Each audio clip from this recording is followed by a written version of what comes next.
Alright YouTube, how are we all? Anyone who lives in the UK knows, so this is sort of coming up to end of May and it is cold, windy and wet. You wouldn't believe that summer was like 9 days away or 10 days away, whatever it is. I mean, luckily I've got a garage, so I'm better off than most people in terms of somewhere to work on their car, so shouldn't grumble too much. The plan is to polybush the rear beam, polybush the front control arm or wishbone, whatever you want to call it, and then also the front anti-roll bar. And while I'm doing that, I was going to, I think some of you probably would notice that I've got a pair of drive shafts you might have seen in some of the other videos. So I'm going to do the front drive shafts just as a bit of preventative maintenance. Probably might as well while I'm doing things in that vicinity. And then I want to treat and underseal the underside of the car as well, so sort of kill two birds with one stone while things are out of the way, etc. I want to take off the rear beam, refurbish that, put that back on. Unless I see that there's something wrong with it, I'll get a new one. Part of me wants to just get a new one just because it will save me having to refurbish the old one, but just try and save the pennies where I can. Well, actually, I've got the most lame unboxing you'll probably see this year. It's just I've got some, anyone of you that have seen the track day episode, I was trying to look at some sort of inexpensive things to do to the Beamer to try and knock off some lap time. So I thought I'd try, I hadn't really thought about it before, but the rear, the trailing arm bushes. So I've got some PowerFlex, rear bushes, which are like the little centre metal cylinder and then the two halves of the bush. So I'm going to do that at some point, either when the weather gets better and I can work on it outside, or when I've finished the FN2 and I can get it in the garage. So yeah, got them. I was going to try just like changing damper settings, play around with that, maybe lower it a bit more, try and get a bit more weight reduction from it, but I think I'm sort of scraping the barrel a bit, trying to get more weight out of it. I might maybe delete the aircon and then just get the odd bit here and there, but that'll make any difference. Maybe I'll take the passenger seat out while I'm doing some track days. I'm not sure how much that weighs, probably about 15 kilos I'd reckon. So it might just allow me to get like a second off or so. So let's get these out of the way. So I've got the front up in here.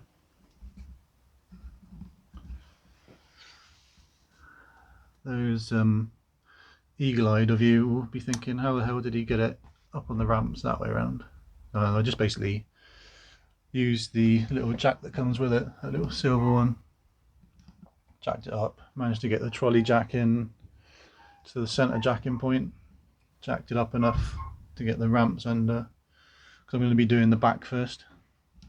It's a bit of a pain because I think when you're jacking, you've got a trolley jack from the side, it sort of pulls the car sort of towards the jack.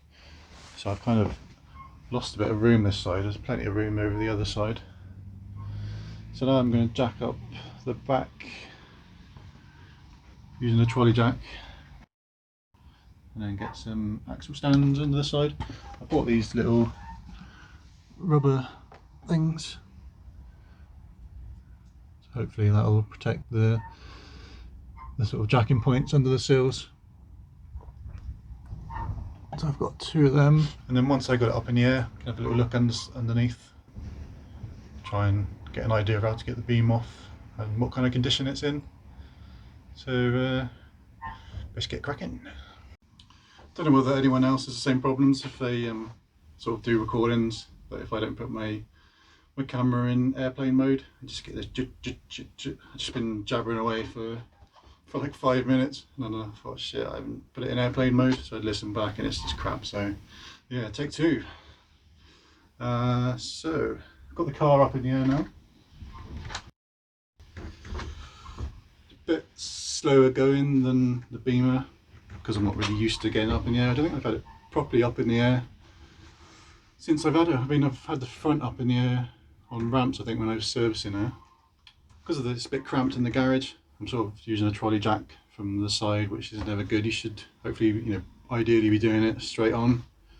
Otherwise, it sort of, as it lifts, it moves the car to the side. So I got the two axle stands sort of in their jacking points below the sills at the back. I managed to get them pretty much in place with only like a sort of ½ centimetre drop to do. So I just sort of kept dropping it a little bit and checking, making sure the car hadn't moved too much to the side as I load her back down. Yeah, we're off the ground now. Let's have a little look. Just got her charging at the moment. She's been in the garage for about a month, so I've been out here, maybe more than that actually. So I've been making sure the battery stays charged. So there we are. Just need to get those. It's a bit bright, isn't it? So we'll look at my ugly mug instead. So I just need to get those rear wheels off. Have a little crawl around underneath, see what needs doing, see what kind of state it is underneath. I'll be chucking as many things as I can underneath the car just to make it safer. We're putting the rear wheels underneath. There's a bit of protection. I just chucked some various bits of wood, stop it from rolling forward if it'll choose to. I mean, it's in gear and I think I've got the handbrake on. It can't go back because of that lip there, so just got some precautions in place like you need to. 274 bolts and clips later.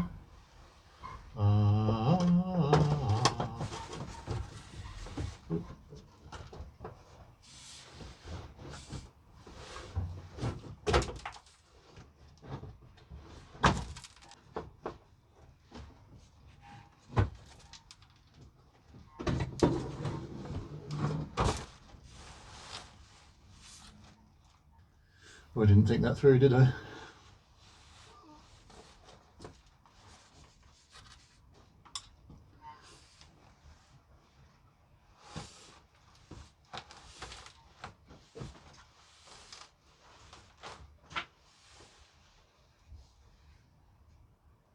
Big cover. There we go.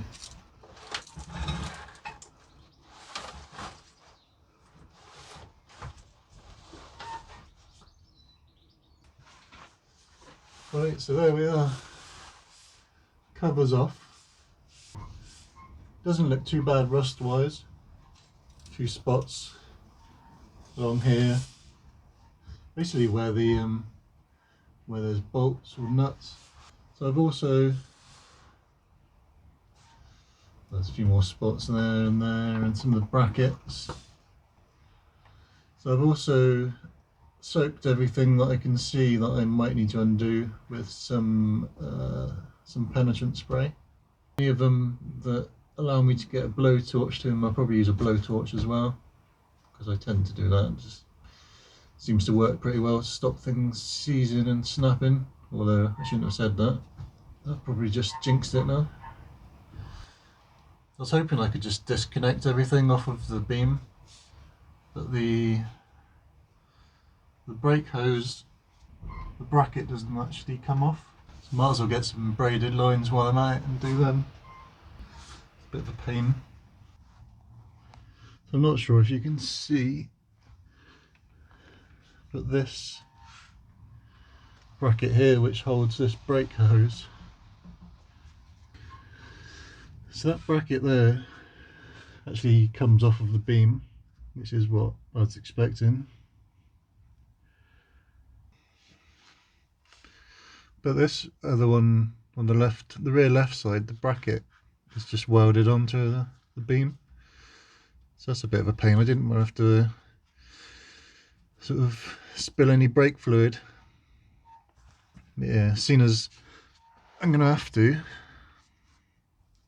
I might as well get some braided lines. So how's the condition of the beam? It's pretty rusty, that's what I was expecting. So now we're looking at the side of the beam which faces the front of the car. So I didn't realise it almost looks like an anti-roll bar inside the beam. So I'm not sure how well this is going to pick up. I've got a great big bloody light in my eyes. Move that out of the way. So that bar that runs through the middle is really corroded and sort of the top surface is gone. So I don't know. I don't know whether it's worth tidying it up for the sake of £200, whether I should just buy a new one. Right, so I've sprayed penetrant just everywhere down there really. As usual, I haven't really researched how the beam separates from the hub. I should probably go and have a look when I go in. But I presume the caliper comes off and the disc, and hopefully we get access to the 4 bolts or whatever it is that connects the hub to the rear beam. Hopefully. We'll find out. I've God, been lying under a car too long. I've also sprayed penetrant on this bad boy up here, which is where the bush goes, and also at the bottom of the shock absorber, so that connects to the beam as well. Hold on, what's that noise?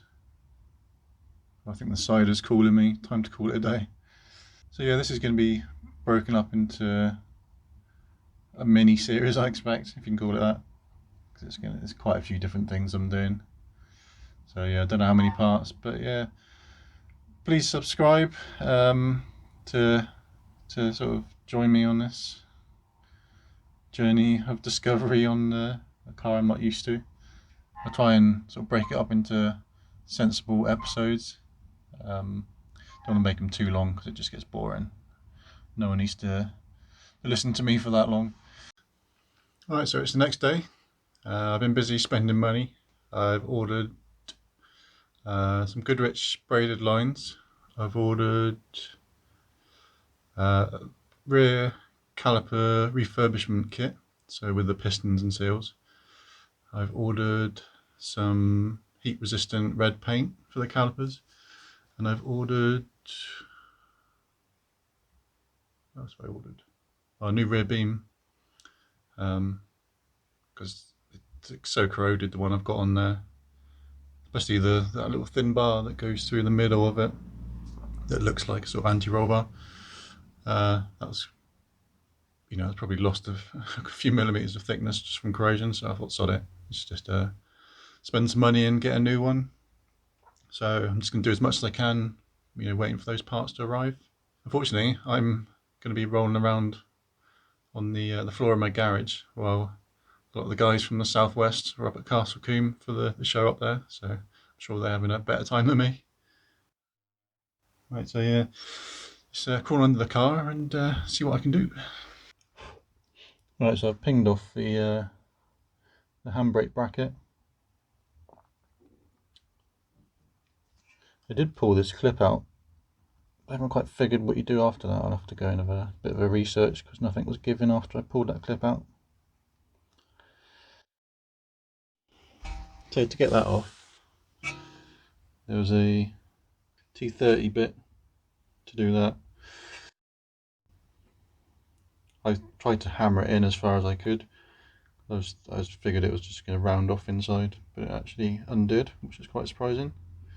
Though I have soaked it to death with penetrant spray. I tried undoing that. Thought this might come off, but it didn't. Whether it's seized on or whether it's supposed to come off, I don't know at this moment. So another thing I'll have to go and find out. Alright, so I'm just taking the caliper off at the moment.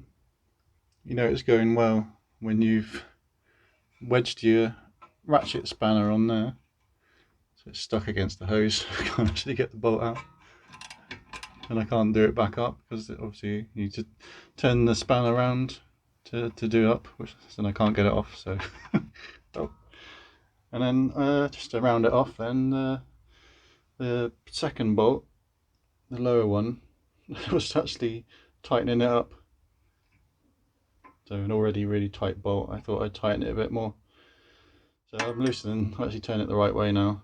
I've just got a little 14mm spanner, a nice little sledgehammer. So that seems to be undoing it at the moment. Touch wood.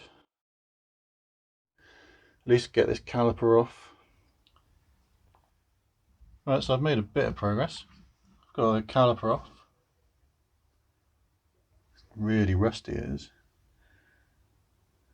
Bit of a shame. Hopefully it'll clean up alright. Not the caliper, I mean the hub, sorry. So I can't remember bolt sizes. It's mainly 13, 14s and 15s it seems to be at the moment. I've just pinged the brake disc off. That was pretty stuck, so I just put a bit of wood to the side and hammered the piece of wood and sort of turned the disc around and did it a few times and it came off. So we can see where the hub connects or bolts onto the beam. So I think there's 4. There should be another one down here as well. So we've got some handy holes to go through to get a bit of an extension in there.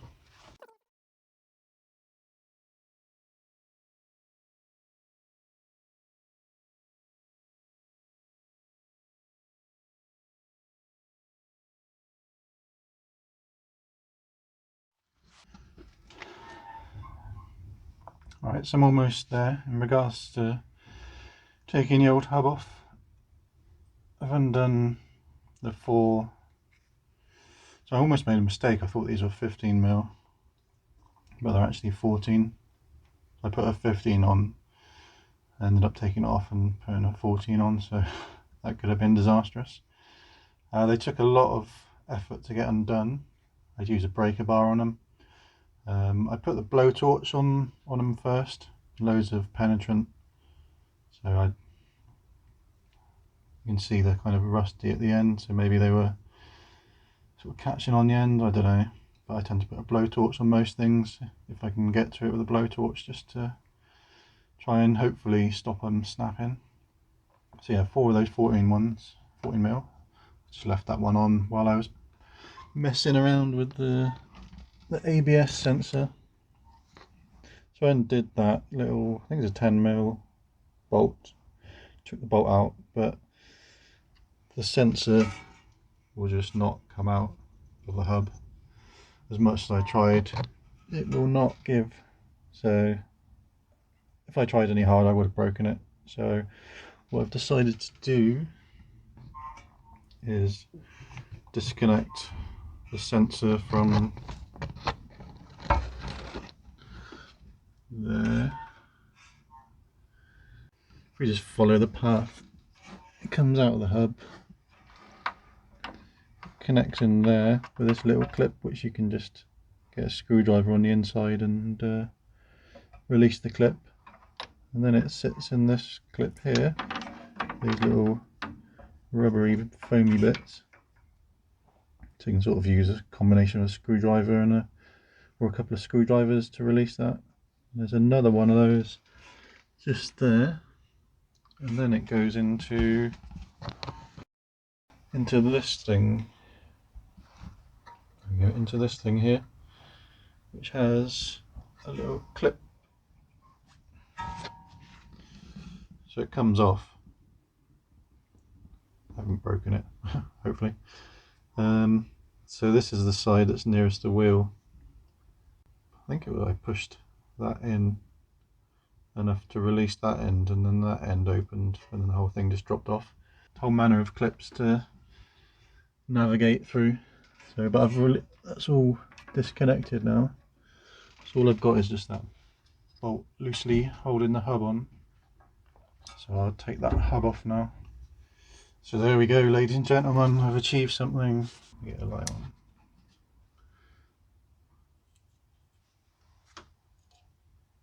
It's weird. Don't know what that is. Almost looks like a spider web. Strange. Oh, it could be. Yeah, I think there's spider webs in there. Oh dear. So there we are. There's the mating face then of the beam. So yeah, and there's you can get a better view of where the sensor, ABS sensor connects. I'll have to just clean this manually. I wasn't going to dunk it in any sort of rust treatment stuff anyway, because I don't want to mess up because obviously some bearings and whatever, what have you, that makes the hub spin around. So there we are, that's come off. Kind of get a bit of a better view of what's going on. I've just got the caliper suspended from multiple cable ties. Just waiting for some spanners, some more specific to brake lines to arrive, and then I'll try and figure out how to disconnect all this brake line from various bits of the beam. So the rear right hand side, the ABS cable is the same. You can see, hopefully, if I can get my camera in. Where are we? So you can see the connector up there. It's got another one of those little clips up there. You kind of see it better on this angle than on the other side. So this one you need to lever it from the side nearest the centre of the car, and it should just fall off. It'd be easier if you were coming up from this angle, but yeah, unfortunately not. And then there's the usual of these clips. There's one there and then one up there as well. So yeah, I'm not even going to bother trying to undo it from the hub. The other one wasn't coming undone, so we'll leave that plugged in. So I've undone the 4 bolts, so hopefully